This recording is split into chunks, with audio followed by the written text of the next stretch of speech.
Bienvenidos a la sexta sesión del curso Biotecnología de Nutracéuticos y Fármacos. El día de hoy vamos a ver el tema de la caracterización farmacológica de compuestos nutracéuticos y fármacos. Es decir, vamos a ver el proceso que deben de seguir los compuestos para poder ser aprobados ante las instituciones regulatorias como la FDA y la COFEPRIS. ¿En qué consiste la caracterización farmacológica de nutracéuticos y fármacos? Pues básicamente en dos objetivos principales, en determinar la eficacia y la toxicidad de los compuestos. Ante la FDA, los compuestos nutracéuticos son vistos como si fueran alimentos porque se extraen de alimentos, por lo tanto la regulación no es tan estricta como lo es para los fármacos, pero la tendencia es hacia que los nutracéuticos también tengan una regulación así de estricta como lo es para los fármacos. El proceso de desarrollo y evaluación de compuestos farmacéuticos pues se divide en dos etapas principales. La primera son los estudios preclínicos, en el que se hacen estudios in vitro, estudios con animales para determinar la eficacia y la toxicidad del compuesto que se quiere comercializar. Y están los estudios clínicos que se dividen en 4 fases principales. Está la fase 1, en el que el objetivo principal es conocer la toxicología y la farmacocinética del compuesto ya aplicada en humanos.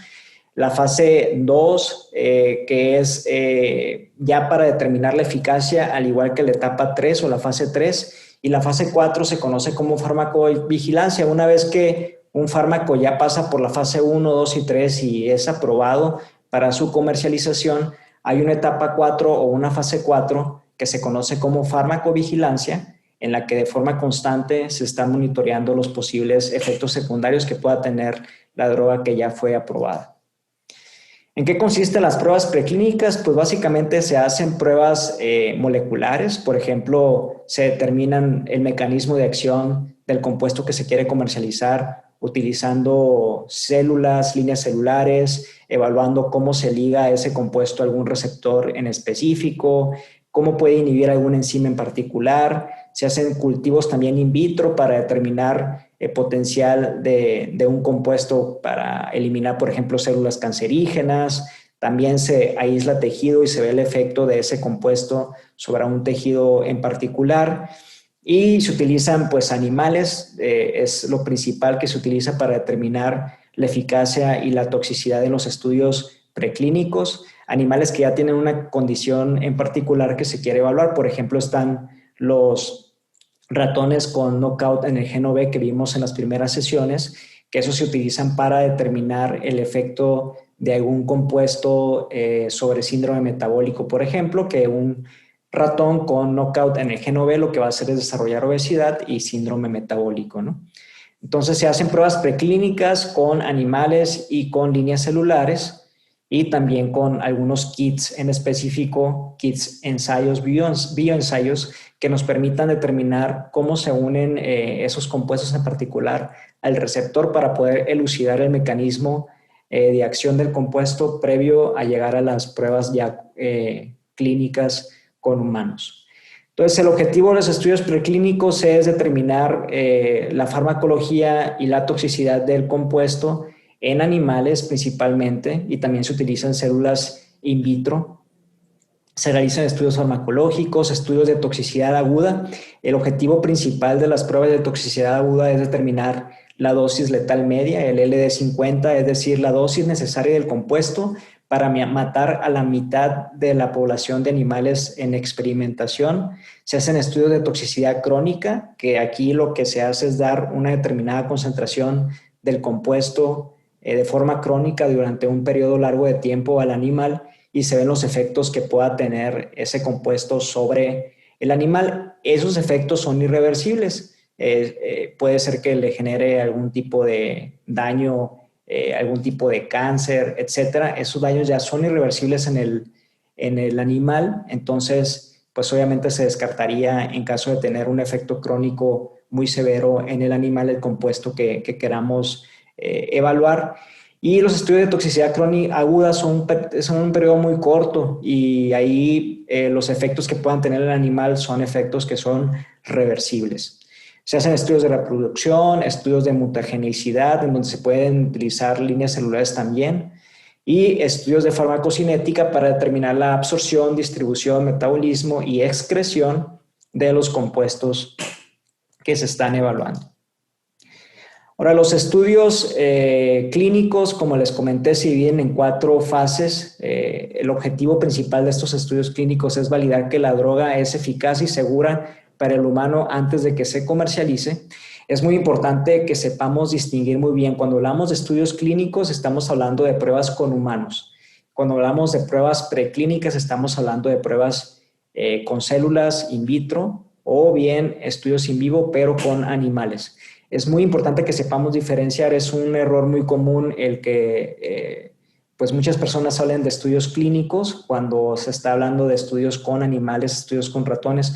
Estudio clínico ya es la etapa final cuando ya vamos a querer comercializar un compuesto y queremos probar su eficacia y su toxicidad en humanos. Entonces es un término exclusivamente utilizado para humanos.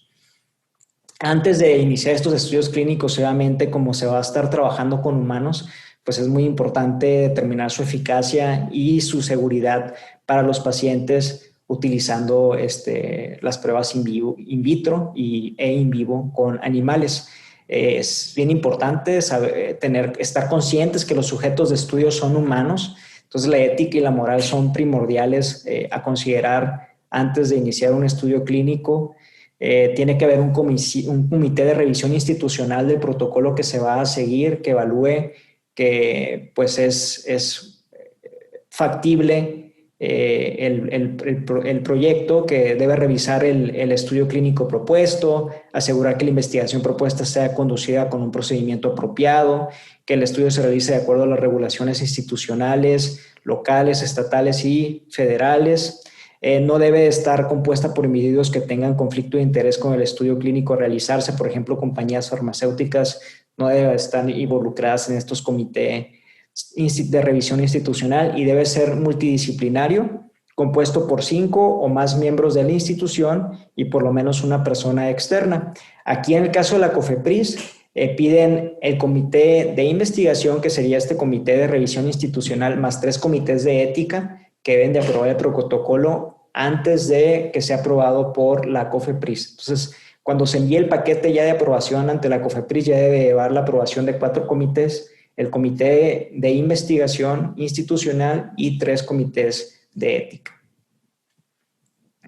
Es muy importante que los humanos que van a estar involucrados en la investigación conozcan pues todo el proyecto, de qué se trata. Deben de firmar una carta de consentimiento informado que debe incluir por lo menos una descripción de la investigación que se va a realizar, los beneficios y riesgos, y deben mencionar esa carta que se pueden retirar del estudio en cualquier momento, ¿no? Son libres de decir, ya terminé, ya no quiero continuar. Y por eso hay varios estudios clínicos en los que se les paga a los pacientes para que participen, y el pago generalmente se hace hasta el final del proyecto para asegurar que el paciente o el sujeto de investigación duró todo el proyecto completo del estudio clínico. Ahora, para poder ir ante la FDA, para que nos apruebe un estudio clínico que es muy parecido a lo que ocurre aquí también en la COFEPRIS, se debe de presentar un Notice for Claim Investigational Exception for a New Drug, o un IND, que debe de incluir lo siguiente: la fuente de la droga y su composición, la información del proceso de manufactura y química del compuesto, los datos de estudios con animales y también estudios preclínicos con células, el plan de estudios clínicos y los protocolos, las credenciales de los médicos que van a realizar la investigación o el estudio clínico, y también la información del fármaco proporcionada a los investigadores y al comité de revisión institucional, es decir, un manual del investigador que va a estar utilizando durante todo el proceso de evaluación clínica del compuesto. Para poder obtener la información que se necesita para ir a la FDA y pedirle autorización para hacer un estudio clínico, para obtener todos esos datos preclínicos, etcétera, se necesitan alrededor de 4 a 6 años.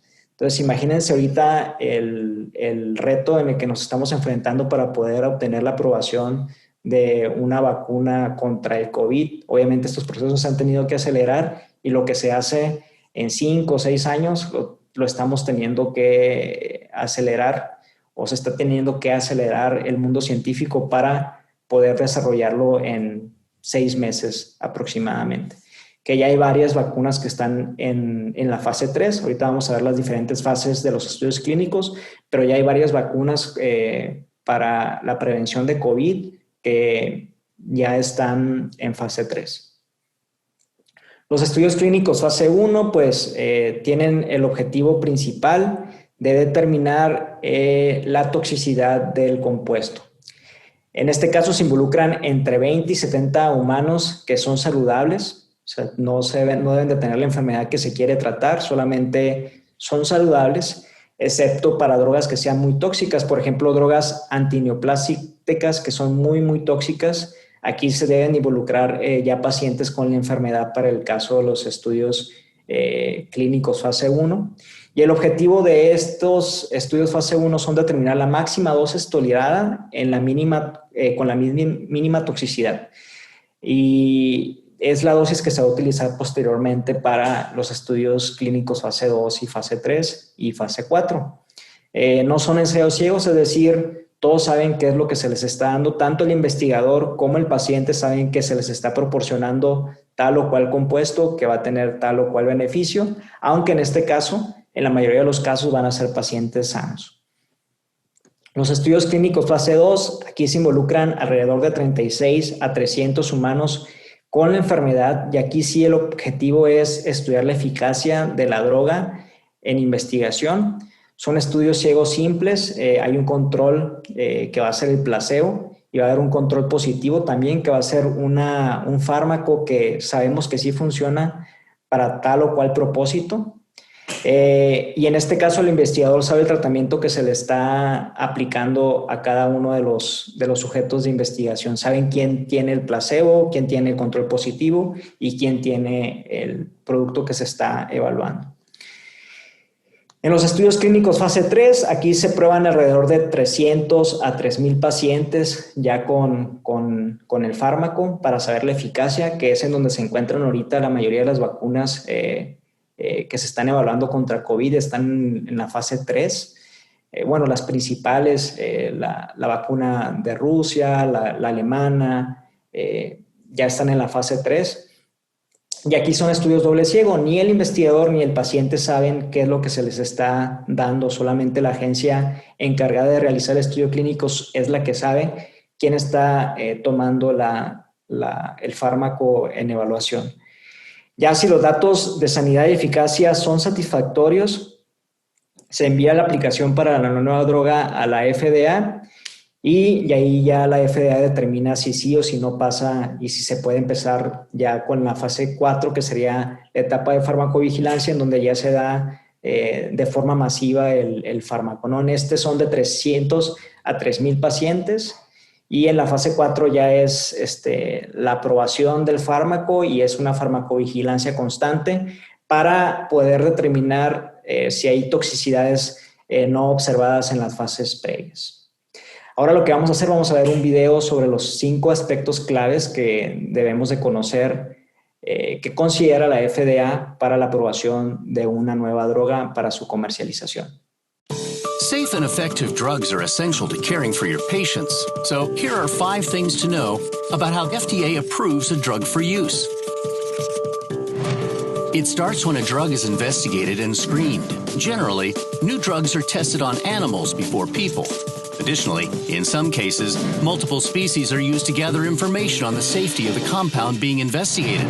The drug sponsor submits an investigational new drug application, an IND, to the FDA based on the results of the initial testing. The application is required to include the drug's composition as well as the details of its manufacturing. The IND presents a plan for testing the drug on humans. The FDA reviews the plan to determine if the proposed clinical trials will put human subjects at unreasonable and significant risk of illness or injury. Generally, there are 3 phases to a clinical trial in humans. Phase 1 emphasizes safety and typically includes 20 to 80 healthy volunteers. Phase 2 emphasizes effectiveness and typically includes hundreds of patients with a certain disease or condition. Phase 3 typically includes thousands of patients and is used to gather more information about the safety and effectiveness in different populations and different doses. After the clinical trials are complete, the FDA looks carefully at all the animal and human testing data, reviews the drug labeling information, and inspects the facilities where the drugs will be manufactured to determine if the new drug is safe and effective. Because it's not possible to predict all of a drug's effects during clinical trials, monitoring safety issues after drugs get on the market is critical. The role of FDA's post-marketing safety system is to detect adverse events and take regulatory action when needed. That's 5 things you need to know about the drug approval process. Continuando con el tema de la caracterización farmacológica de compuestos nutracéuticos y fármacos, ahora vamos a hablar un poquito más detallado sobre el tema de farmacocinética, que es fundamental para poder obtener la aprobación de un compuesto. En el caso de la farmacocinética, estos estudios nos van a decir o nos van a dar una idea del grado de absorción del ingrediente o del compuesto activo ya en el torrente sanguíneo. En el caso de los nutracéuticos esto es muy relevante porque la mayoría de ellos se van a suministrar de forma oral a través de tabletas, cápsulas, suspensiones o soluciones. La biodisponibilidad nos va a dar un valor muy importante, que es qué tanto del compuesto que estamos ingiriendo logra entrar al torrente sanguíneo. Nos va a decir la concentración máxima y todo lo que se logró absorber en el torrente sanguíneo. Y la bioequivalencia es un valor que deben determinar todas las compañías farmacéuticas cuando quieren sacar un compuesto que es un análogo o que es un genérico. Una vez que se vence la patente de un compuesto, que ya pueden empezar a generar pues los genéricos. Lo que tienen que asegurar las compañías farmacéuticas es que es bioequivalente. ¿Y a qué se refiere la bioequivalencia?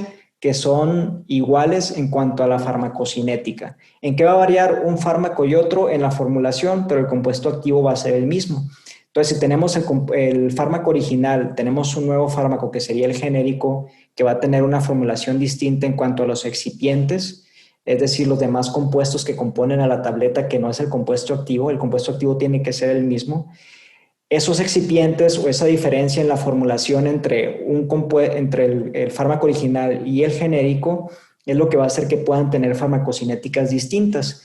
Y lo que tienen que asegurarse las compañías farmacéuticas antes de lanzar un genérico es que sean bioequivalentes, es decir, que los dos tengan la misma farmacocinética, que se pueda absorber la misma cantidad de compuesto en el torrente sanguíneo.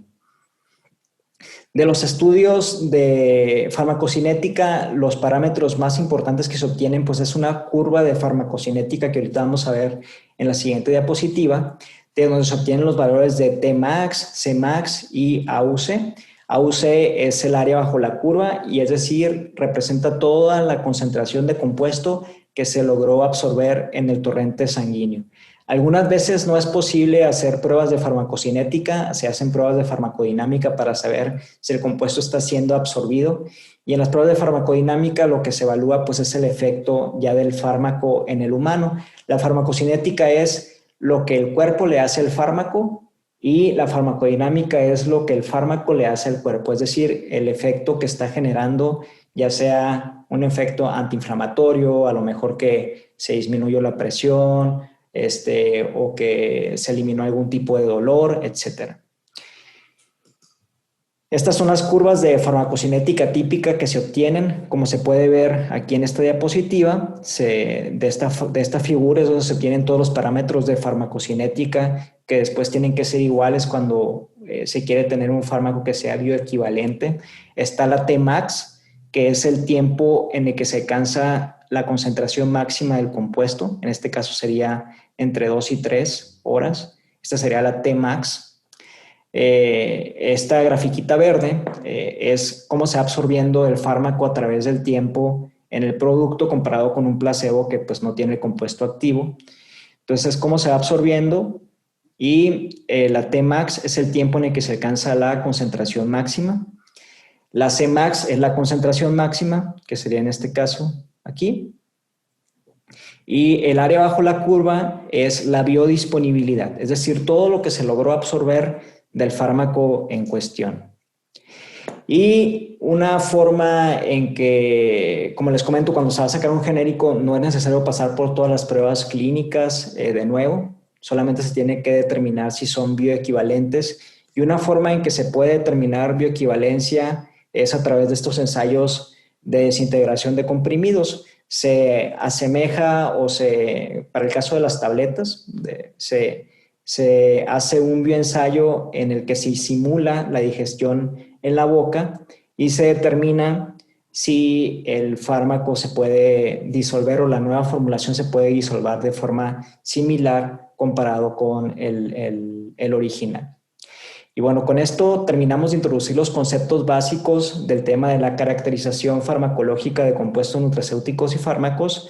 Y durante la sesión presencial vamos a discutir sobre todos estos temas y vamos a poner un especial énfasis sobre el proceso de aprobación de las vacunas contra el COVID. Muchas gracias y nos vemos en la próxima sesión.